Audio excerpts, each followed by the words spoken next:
Ngumpul, ngumpul, ngumpul. Narasi pagi udah mau mulai nih untuk menemani sarapan informasi kamu. Hari ini, aku, Satya, bakal menemani pagi hari kamu supaya kamu lebih semangat. Ada update nih dari tim Indonesia di Olimpiade Tokyo 2020, kewajiban vaksinasi untuk karyawan yang mau WFO, kemudian kasus Jerings yang udah naik ke tahap penyidikan, dan BTS yang bikin McD untung gede. Juga ada kabar dari didiskonnya vonis Joker. Joker? Siapa tuh? Gak pakai lama, langsung aja kita simak selengkapnya.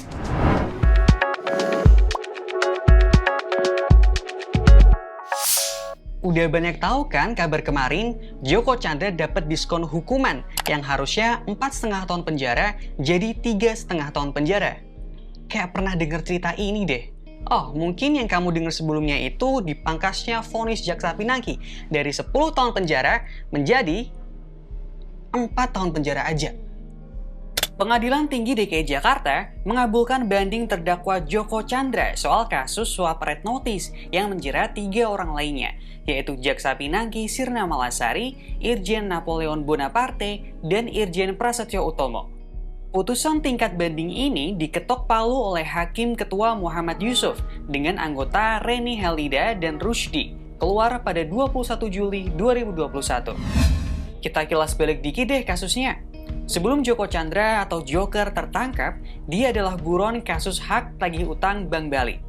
Ia dinilai terbukti menyuap Jaksa Pinangki sebesar $500.000 Amerika Serikat, Kadif Hub Inter Irjen Napoleon Bonaparte sebesar $200 Singapura plus $370.000 Amerika Serikat. Dan Kabiro Koordinasi dan Pengawasan PPNS Bareskrim Polri, Brigjen Prasetyo Utomo sebesar $100.000 Amerika Serikat. Joko Chandra juga terbukti melakukan pemufakatan jahat dengan Pinangki dan kerabatnya Andi Irfan dalam pengurusan fatwa itu. Ketua KPK Firly Bahuri pun mengatakan supervisi KPK sudah selesai. Yang unik nih, Hakim Ketua di 2 vonis diskon Jaksa Pinangki dan Joko Chandra adalah orang yang sama. Hukuman Pinangki di korting, hukuman Jokchan di korting. Kayaknya pengadilan lagi musim diskon hukuman deh. Waduh, bisa-bisa nanti para koruptor berlomba-lomba untuk dapat diskon hukuman. Kayak orang-orang yang rebutan flash sale waktu Harbolnas. Siapa yang kemarin nonton atlet kita bertanding sambil senam jantung? Ada yang lolos ke babak selanjutnya, tapi ada juga yang harus terhenti. The Minions, ganda putra nomor 1 dunia, Marcus Fernaldi Gideon, Kevin Sanjaya Sukamulyo, tersingkir di babak perempat final Olimpiade Tokyo 2020. Mereka kalah dari ganda putra Malaysia, Aaron Chia Sohwoo-yik, dengan skor 14-21, 17-21. Pelatih Heri Iman Pirngadi memberi komentar. Menurutnya ini bukan soal teknis, tapi masalah mental. Tunggal putra Jonathan Christie juga gagal maju ke semifinal.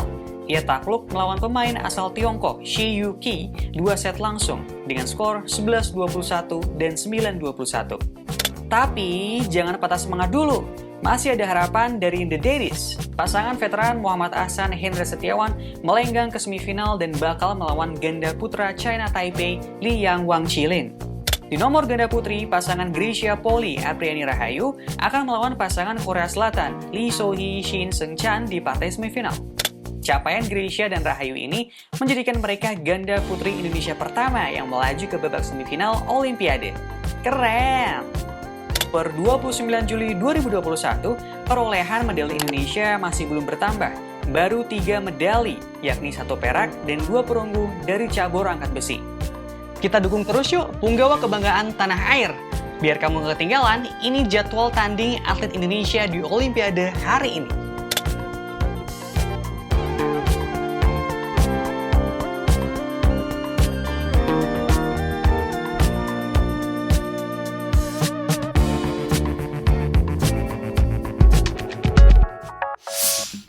Kamu yang kantornya di Jakarta, udah vaksin belum? Soalnya nih, karyawan perkantoran sektor esensial dan kritikal di DKI Jakarta, kalau mau kerja di kantor alias WFO, harus vaksin dulu tuh. Ketentuan operasional ini diterbitkan oleh Pemprov DKI Jakarta lewat Keputusan Kepala Dinas Tenaga Kerja, Transmigrasi, dan Energi DKI Jakarta Nomor 1972 Tahun 2021 tentang Protokol Pencegahan dan Pengendalian COVID-19 di perkantoran, tempat kerja milik swasta, BUMN, atau BUMD pada PPKM level 4 COVID-19. Vaksin dosis pertama jadi syarat minimal buat pekerja yang mau kerja dari kantor. Selain itu, kamu yang tinggal di Bodetabek juga wajib membawa surat tanda registrasi pekerja saat keluar masuk Jakarta.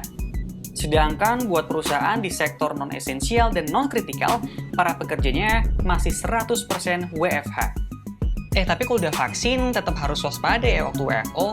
Soalnya kan vaksin untuk mencegah gejala berat, bukan untuk menangkal penularan. Apalagi kalau kantor kamu di full indoor, harus tetap jaga jarak dan patuhi protokol kesehatan. Igede Aryastina alias Jerings yang baru bebas dari penjara bulan kemarin kembali harus berurusan dengan polisi. Lagi-lagi gara-gara omongannya di media sosial. Jadi, Jerings dilaporkan oleh selebgram Adam Denny atas dugaan pengancaman kekerasan. Dia kena pasal 335 KUHP dan atau pasal 29 Jungto pasal 45B Undang-Undang RI Nomor 19 Tahun 2016 perubahan atas Undang-Undang RI Nomor 11 Tahun 2008 tentang ITE. Kabid Humas Polda Metro Jaya, Kombes Yusri Yunus mengatakan saat ini kasus tersebut naik dari penyelidikan ke tahap penyidikan. Jerings sebenarnya udah dipanggil oleh penyidik, namun ia batal ke Jakarta dengan alasan sakit. Perseteruan ini bermula saat Jerings menuduh sejumlah seleb terkait endorsement COVID-19. Adam Denny kemudian memberi komentar di akun Instagram Jerings, meminta bukti atas tudingannya tersebut. Lalu Adam Denny mengaku dihubungi oleh Jerings dan disemprot. Tak hanya dimaki, Adam juga dituduh menjadi dalang dalam penghilangan akun Instagram Jerings. Tepat 30 menit yang lalu saya mendapatkan telepon yang tidak enak yang berisi maki-makian dari JRXSID. Saya dituduh menghilangkan akun, saya dituduh menghack akun JRXSID. Bli, yuk bikin musik biar happy dan gak marah-marah. Biar gak ada laporan kasus kayak gini lagi. Siapa yang ikut pesan BTS meal McDonald beberapa waktu lalu? Iya, yang super rame itu loh. Ternyata animo masyarakat terhadap kolaborasi BTS dan McD ini bikin pendapatan McD meningkat 57%. 28 Juli kemarin, McD mengungkap laporan keuangan dari April hingga Juni. Dibandingkan dengan periode kuartal yang sama di 2020, pendapatan McD secara global naik 57% atau nyaris mencapai 5,9 miliar dolar. Di Amerika aja, penjualan same store naik 25,9% dibanding tahun lalu dan naik 14,9% dibanding 2019. Perusahaan menyebut keberhasilan ini didukung oleh penjualan sandwich ayam barunya dan tentu saja BTS Meal. Wah, BTS tampaknya memang jaminan cuan. Siapa nih yang mimpi buka usaha terus collab sama BTS? Sanggup negonya. Gimana? Udah melek kan gara-gara nonton Narasi Pagi? Selamat berakhir pekan ya. Semoga akhir pekanmu bermanfaat untuk isi ulang energi setelah seminggu beraktivitas. Senin depan, Narasi Pagi akan kembali menjumpai kamu pukul 8 waktu Indonesia Barat. Sehat selalu semuanya dan jangan lupa tetap jalankan protokol kesehatan. Sampai jumpa!